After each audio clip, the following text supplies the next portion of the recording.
Bueno, buenas tardes, muchachos. La idea,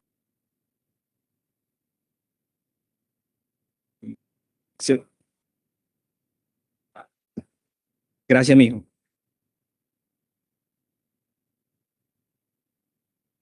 Quantum Computing y para qué usar Quantum Computing en el trabajo, ¿verdad? ¿Cierto? Para eso todo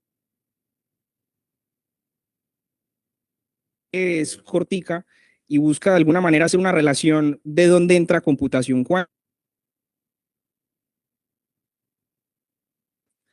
Primero, pues una presentación formal de la empresa. En QNow, sí,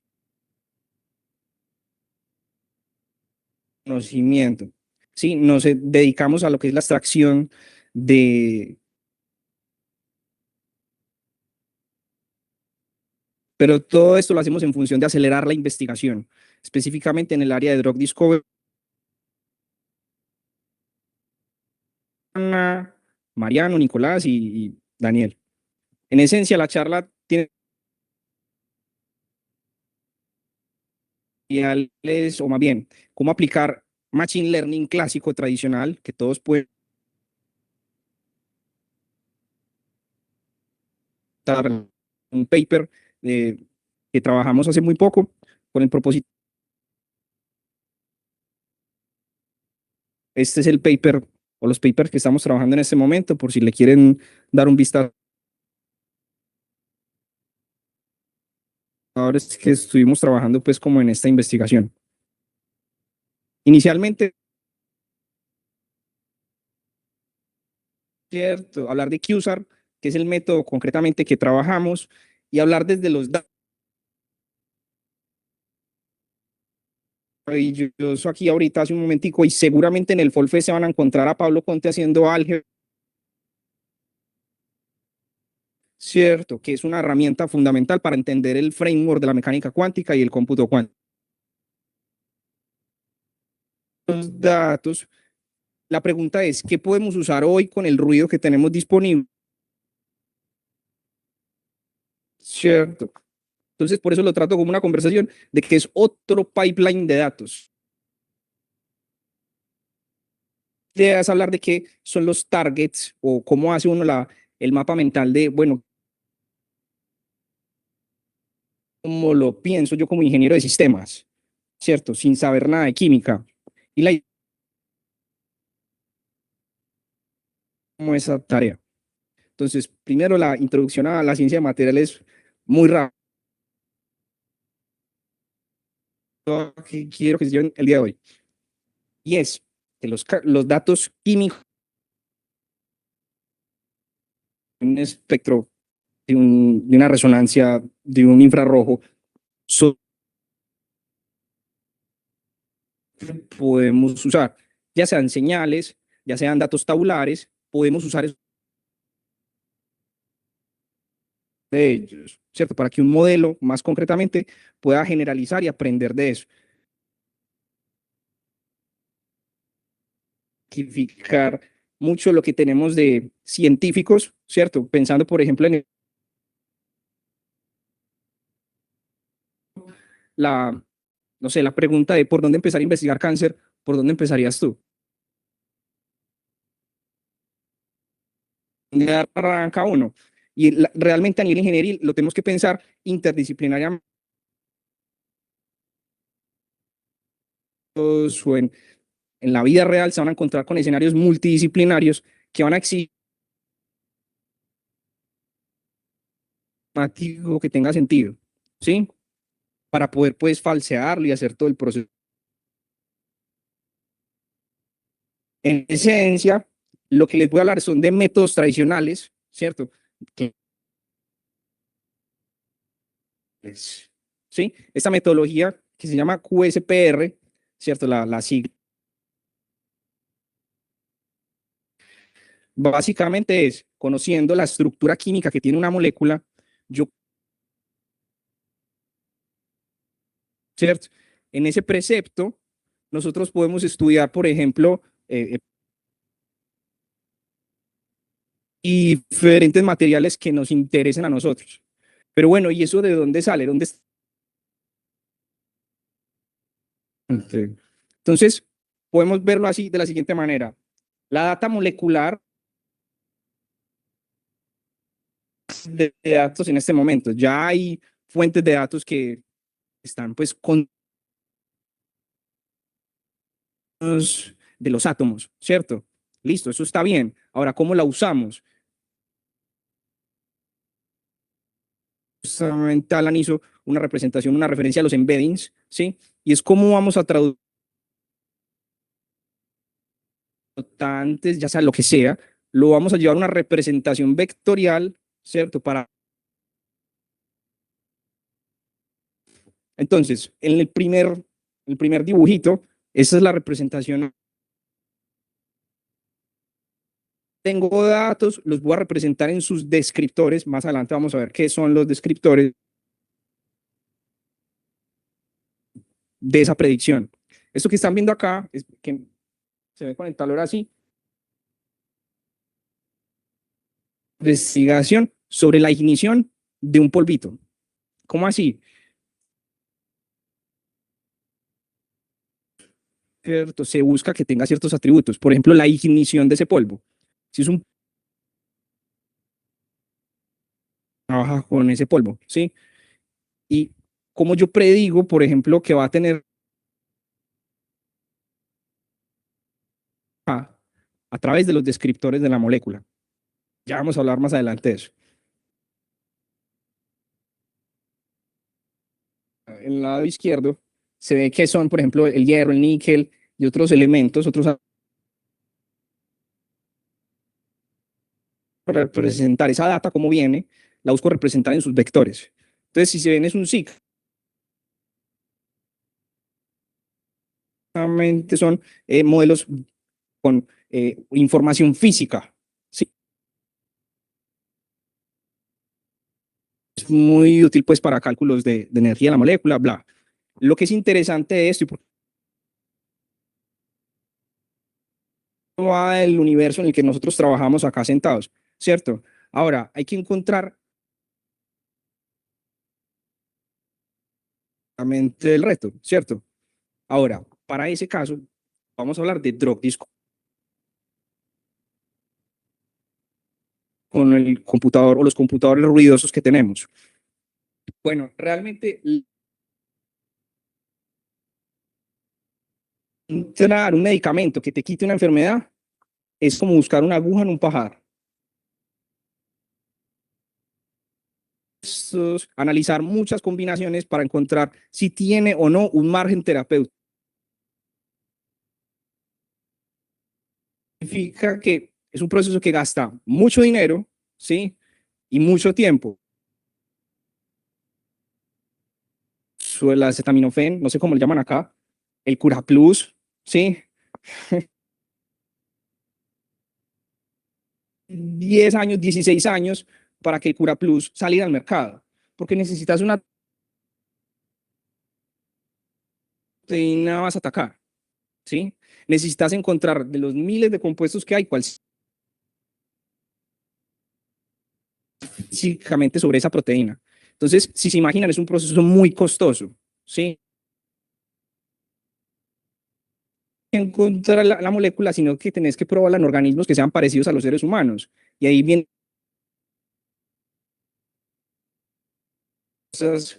llega en un dossier de 1000 páginas, 3000 páginas, a una entidad regulatoria, atributos de medicamento, bien, tiene sentido, ¿sí? Ahora, ¿cuál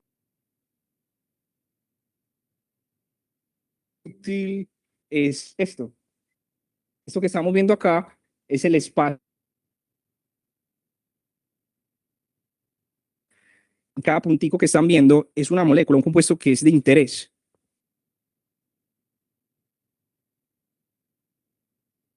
Intractable en algún momento, ¿cierto? Porque el espacio químico en el que estamos buscando es un espacio enorme, ¿cierto? En el que no nos podemos dar el lujo de una fuerza bruta. Entonces, bueno, eso nos va a empezar a dar pistas de dónde podríamos nosotros empezar a explorar.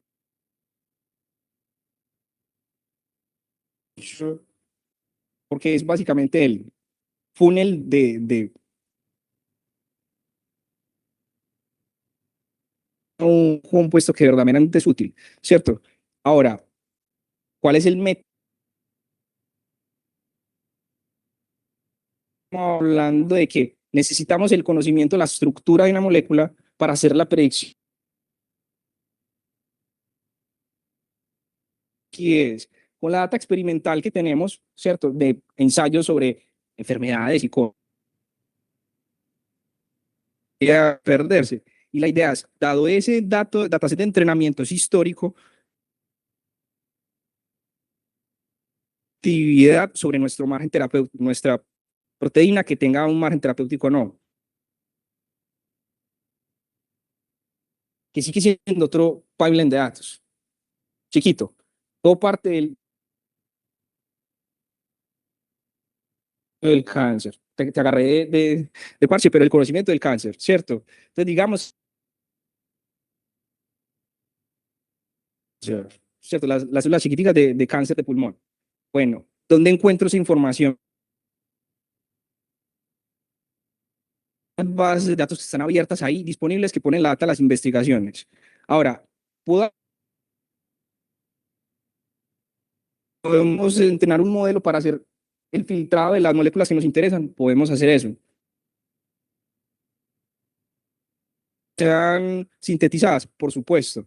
Entonces, todo ese flujo es un el conocimiento del target o la proteína en este caso. Ahorita vemos la proteína que estamos trabajando nosotros. Punto de datos lo vamos a necesitar tratar, ¿cierto? Normalizar, estandarizar, hacer. No sé si se ve el color bien, pero vamos a verlo acá. Primero el target, el que estamos, sí, es un target, es una proteína concretamente que sirve para hacer estudios. Personas que están haciendo medicamentos contra el Alzheimer, por ejemplo, y ahora hay que buscarse el dataset, ¿no? Listo. Ese data llegar en formato de moléculas. Ah, ¿cómo así que moléculas? Específicamente en algo en este, vamos a ver ahorita,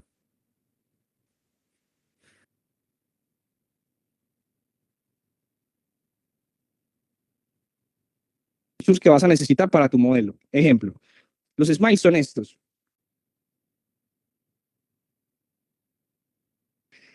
Y el smile o la representación que se van a encontrar en el dataset es este.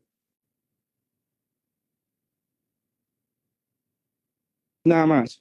Y bueno, ¿y para qué me sirve eso a mí? ¿Cierto? Lo que vamos a hacer es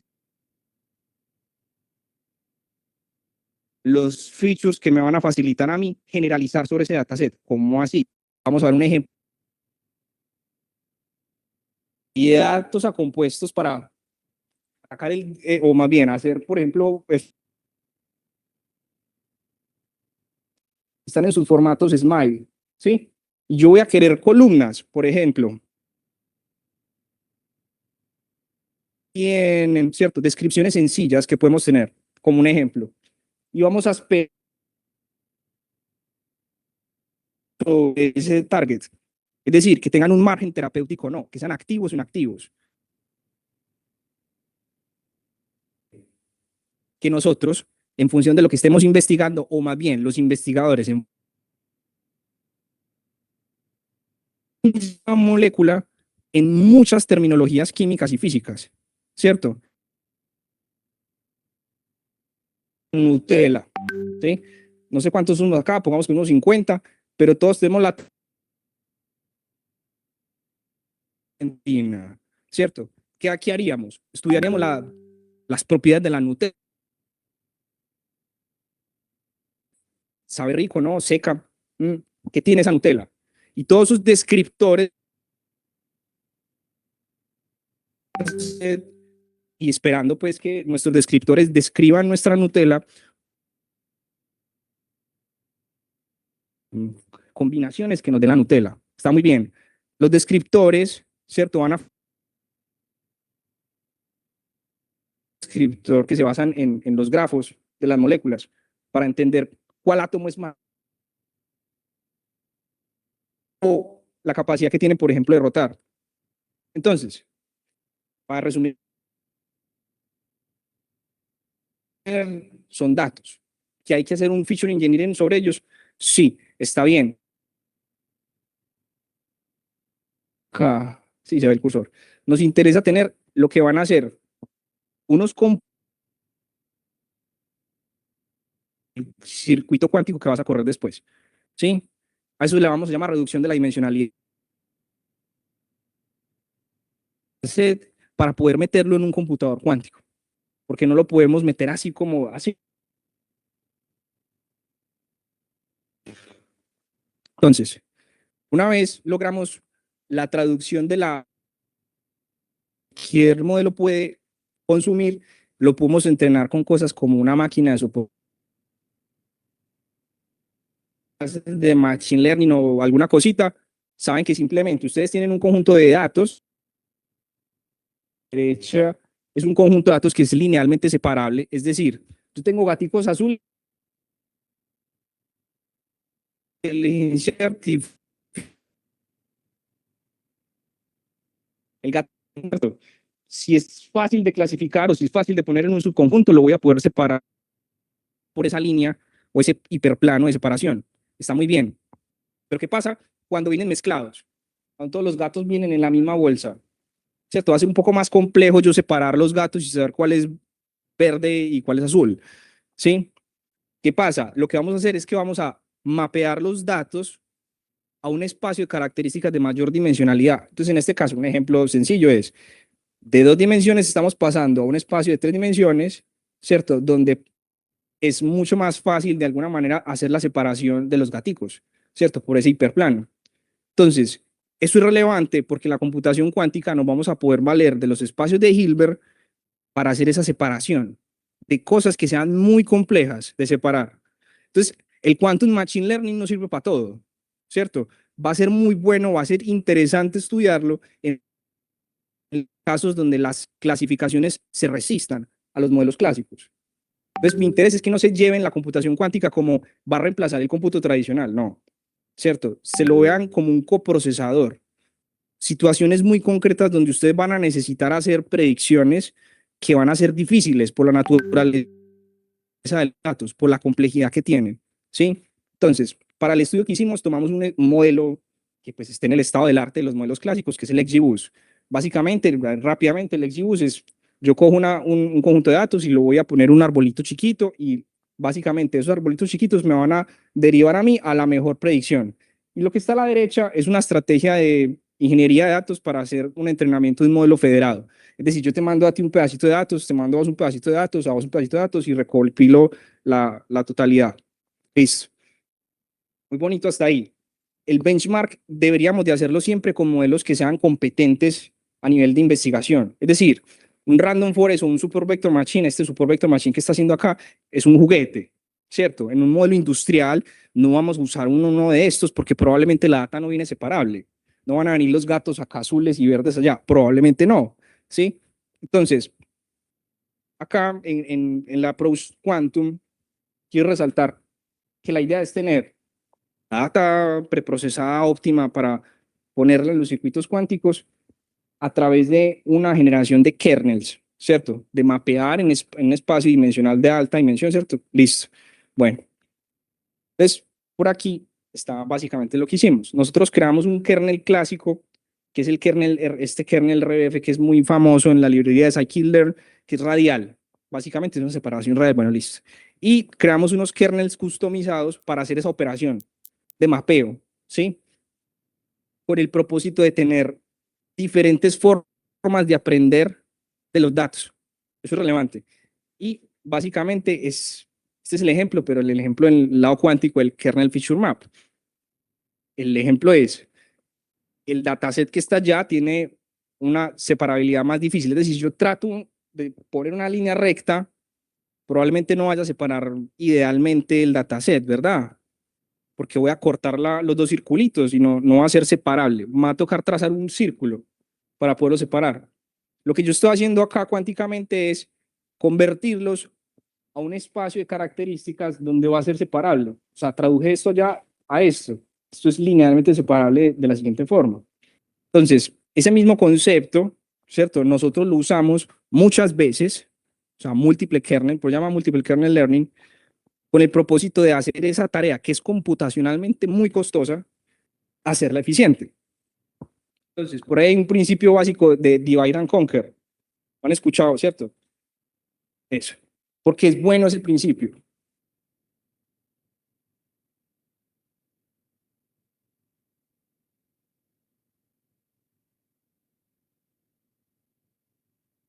Más fácil de computar. Ese mismo precepto lo vamos a llevar a los kernels. La acción de mapeo de características simplemente la dividimos acá. Esta, por ejemplo, es un ejemplo de necesito encontrar los números primos. Entonces, si ven ahí del 7 al 22 y necesito, lo paso por una función que me va a ubicar los números primos y ya está. ¿Cuál es el número primo? Y te devuelve true o false. Esa operación dividida es lo que nosotros hacemos con los kernels para que aprenda de nuestros datos. ¿Eso por qué es relevante? Porque imaginen que tienen un dataset muy complejo, de muchas moléculas, que tiene muchas formas de describirse. Imagínense que los datasets, por ejemplo, de una molécula puede tener hasta 500 columnas. Es bastante, ¿cierto? Y si le aumentamos filas, pues se vuelve más difícil de trabajar. Y ese problema, con el propósito de aprender mejor de ese problema, utilizamos la técnica que estábamos mostrando ahorita para entrenar modelos. ¿Cómo? Con esto que se llama Multiple Kernel Alignment. Básicamente, este es el concepto fundamental de lo que hicimos con QSAR en esta vez. Tomamos el problema que era difícil, ¿cierto? El anterior que estabas mencionando vos, que era muy grande, lo particionamos y buscamos representar la data en diferentes secciones para encontrar cuál kernel es el que mejor representa mis datos, ¿cierto? Por detrás es un problema de optimización. Se traduce en, yo tengo un conjunto de sumas y yo tengo que entender cuál de esas sumas va a ser la que me va a facilitar a mí entender la mejor predicción o cuál me va a dar la mejor predicción. Ese problema se puede ver visualmente de la siguiente manera, ¿sí? No sé si ya han visto el descenso de gradiente o están relacionados con él, todo bien, pero intuitivamente lo podemos ver así. Si yo te pongo la tarea de bajar de una montaña, ¿sí? ¿Por cuál montaña es más fácil bajar? ¿Por la primera o por la segunda? ¿De la izquierda o la derecha? Claro, súper intuitivo, ¿no? Ahora, matemáticamente nos va a pasar eso, que vamos a tener problemas que se van a resistir a resolverse porque nos vamos a encontrar con valles donde nos da la sensación de, no, este es el límite del valle, entonces hasta aquí llegué, pero cuando volvés a mirar tenés que seguir bajando, ¿cierto? Eso no lo vamos a encontrar mucho, este tipo de cosas. Y podemos traducir esos problemas a problemas así, ¿cierto? Es una librería de Python, por detrás la pueden trabajar, eh, y básicamente convierte el problema a un problema de optimización convexa. Si se acuerdan, una función es convexa, es trazable, se acuerdan de eso, todo bien. Entonces, el problema de los kernels, ¿sí? Se traduce en última instancia a un problema que queremos resolver así, para encontrar el kernel más óptimo de nosotros. Bueno, pues aquí viene pues como ya un poquito de las métricas y toda la cosa, la parafernalia, y es, utilizamos diferentes tipos de alineación, que es muy propio de la técnica, y obtuvimos más resultados. Utilizamos 7 kernels, porque pues es una operación muy costosa realmente a nivel de cómputo. Y al final lo que hicimos fue utilizar los datos clásicos que ya teníamos y preparados para lo cuántico para entrenar y clasificar. Esas son métricas de comparación del quantum kernel, ¿cierto? Con el XGBoost concretamente. Y aquí de pronto no se aprecian mucho las gráficas por el color o yo estoy ciego, pero aquí sí se ve un poquito mejor. Y los resultados son estos. Para el modelo que había tratado de hacer la predicción clásico, ¿cierto? Las predicciones del área bajo la curva fueron de 0.76, ¿sí? Que es el estándar que teníamos. Nosotros hicimos esta investigación con una compañía que se llama ProtoQSAR, que nos facilitaron la investigación, los datasets, como para tener un benchmark realista con gente de afuera, ¿cierto? Y pues el resultado que tuvimos un poco como superior y no significa nada, ¿cierto? No significa que esto sea una ventaja cuántica, pilas. Significa que para este dataset, ¿cierto? de esa determinada complejidad funcionó, ¿sí? Está muy bien. Entonces, hay cosas interesantes. La primera pregunta es preguntarse por qué funcionó, ¿no? Eso es lo primero que tenemos que hacer. Y a partir de ahí, seguir derivando a metodologías que faciliten la predicción o, en este caso, por ejemplo, la clasificación de compuestos que sean útiles para el DIRCIA, ¿sí? Concretamente. Entonces, a lo que quiero ir es una imagen que quiero que se lleven también, es que es un pipeline de datos. Lo pueden tomar como un pipeline de datos. Si se encuentra un algoritmo variacional, si se encuentran un cubo, un cuagua, todo bien, tranqui. Es un problema de datos, de cómo representar un problema del mundo real, combinatorio, lo que sea, en una estructura matemática que vas a poder manejar y en última instancia la vas a poder procesar como datos, ¿sí? Y pues bueno, estas son las conclusiones normales, pues todo bien. Ahí se sugiere que hay interés en seguir estudiando pues kernels y la representación que tengan con otros datasets para seguir evaluando la ciencia y la potencia que tienen estas metodologías. Y básicamente, pues nuevamente, los investigadores que trabajamos en esto, y muchas gracias muchachos, básicamente es eso.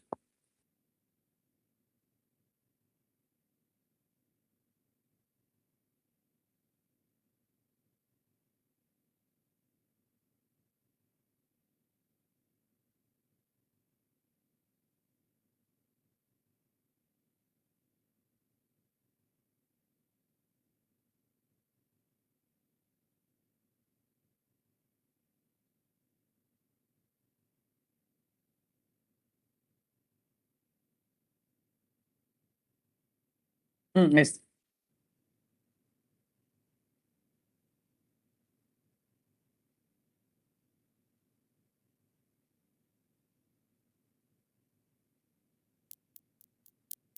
claro, eso acá muy bueno.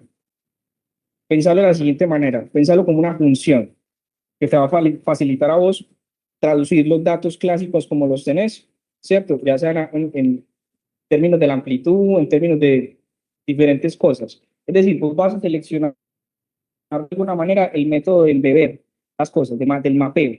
Y es muy crítico lo que acabas de preguntar, porque básicamente los proyectos de Quantum Machine Learning se pueden caer por eso, por un mal embebido. Si yo selecciono un embebido que necesita muchos qubits y no tengo esa cantidad de qubits, pues mal, ¿cierto? Entonces, eso es una representación de un algoritmo muy conocido que es el Z Feature Map. Lo vas a encontrar en Qiskit, o sea, todo bien.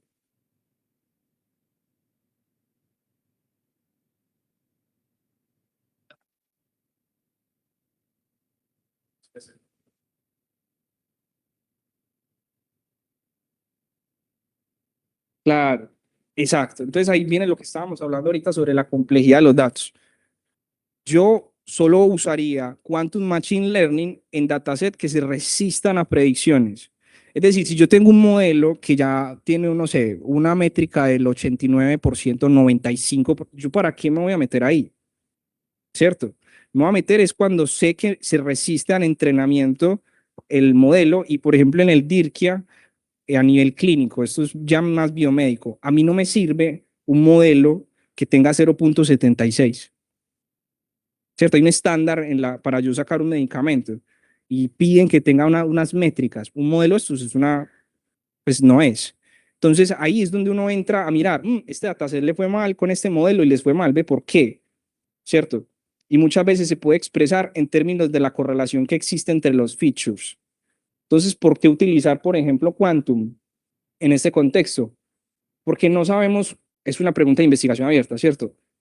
¿Cómo saber que la representación de todos estos features, que son señales de instrumentos, por ejemplo, esto es una lista chiquita de millones de descriptores que hay?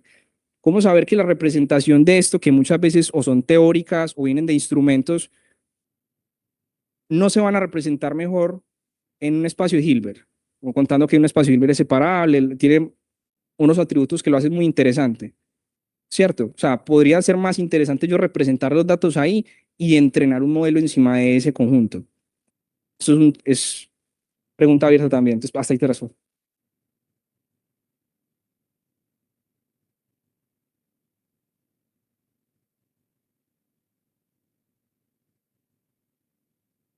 Claro,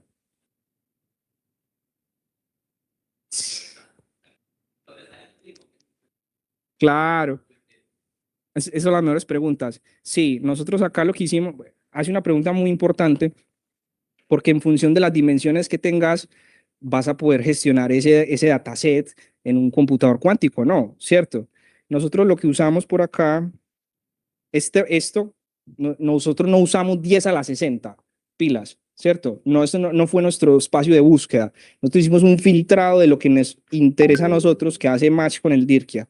Ahí se reduce las primeras dimensiones, ahí son de filtro, ¿no? Y acá se hace una reducción de la dimensionalidad, no sé dónde está la imagen, acá se hace una reducción de la dimensionalidad a 4 componentes. Se usa PCA, es una técnica de Principal Component Analysis muy usada, ¿cierto? Hay otras formas de hacer reducción de dimensionalidad, esta no necesariamente es la mejor, pero lo lindo es que en la forma en la que lo usamos existe una correlación de 1 a 1, es decir, un componente, un qubit. Entonces, pues bueno, agarras la mayor cantidad de varianza de los datos, listo, capturas la información, muy bien.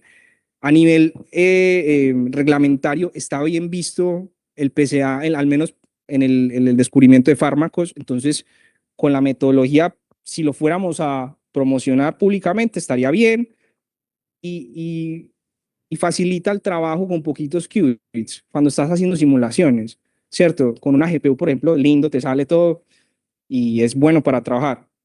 Hace una pregunta muy importante porque la idea es utilizar más qubits, ¿cierto? Utilizar más poder de cómputo para verificar la ventaja cuántica o no que pueda tener. Piensen que cada de esos trabajos, a partir de 30 qubits en adelante, es un problema interesante, ¿sí? Nosotros acá estamos haciendo una estrategia ingenieril para ahorrar qubits y hacer pues, una predicción mayor, ¿no? Es simplemente eso, con lo poquito que tenemos, hacer lo que tenemos.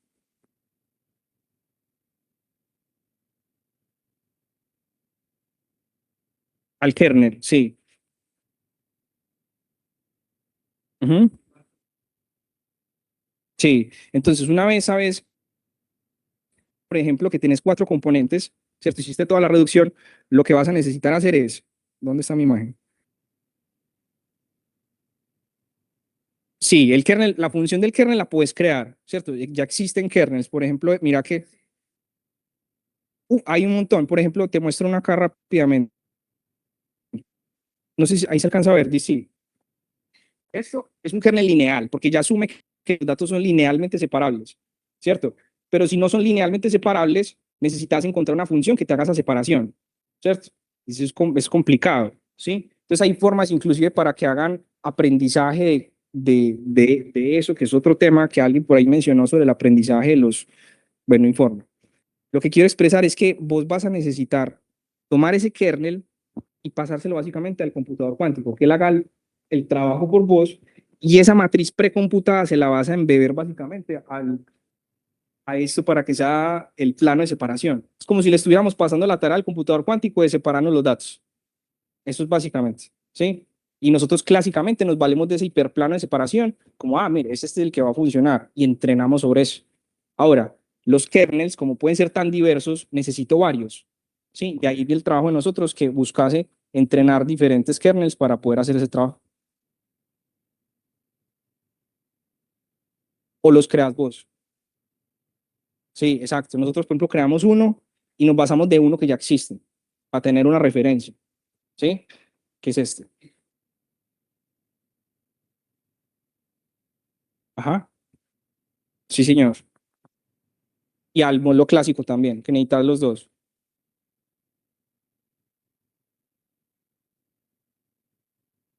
Ah, sí. Ajá.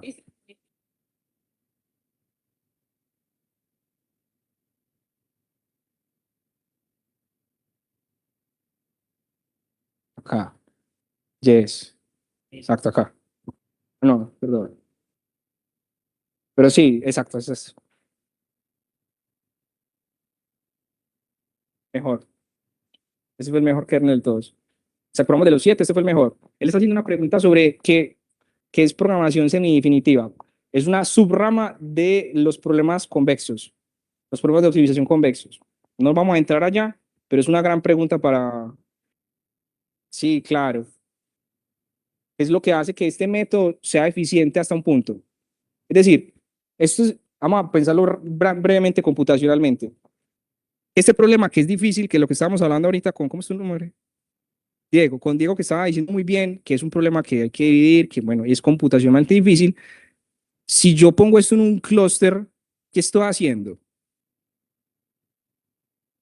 ¿Y qué puedo hacer en un clúster de más?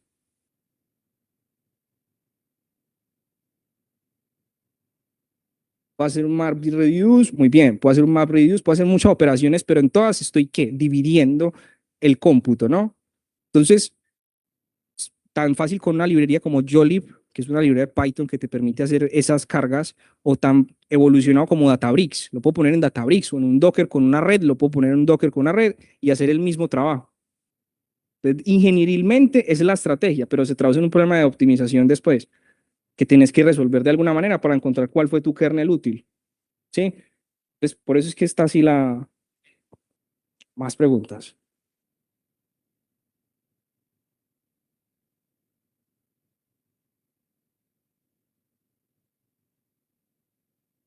Ujú. Sí,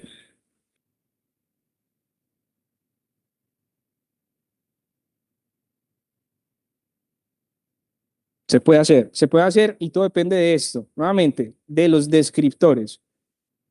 ¿Sí? De eso es lo que, por ejemplo, querés estudiar el grado de psicoactividad, por ejemplo, el LSD.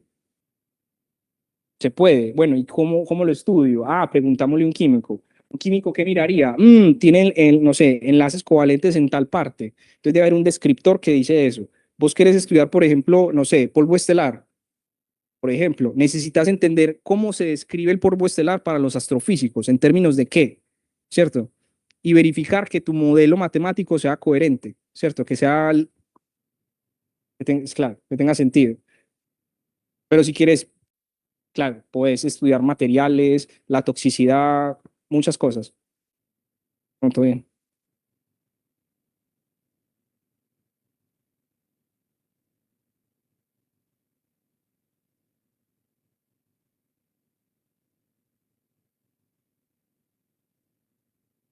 Bueno, para ir cerrando, primero, muchísimas gracias por venir, por quedarse. Las charlas creo que estuvieron a la altura. Fue un gran inicio. Si quieren, podemos saludar a toda la gente que está virtual. Acá saluden, hola, todo se une, rompemos la cuarta pared. Bueno, muchas gracias por venir, muchas gracias por estar. Espero que hayan pasado muy bien. Estén atentos a los mails porque vamos a ir actualizando semana a semana las actividades, las charlas, los workshops. Tengan en cuenta que este evento fue presencial, pero los demás van a recibir links. Estamos definiendo bien la licencia y en qué plataforma lo vamos a hacer. Y el siguiente evento presencial sería el último, que va a ser la hackathon. Todo aquel que quiera participar de todos los niveles, no hace falta ser un sabio en la computación cuántica, todos pueden participar. Vamos a tratar de conseguir la facultad para el sábado 22 o alrededor de esa fecha. Así que muchísimas gracias.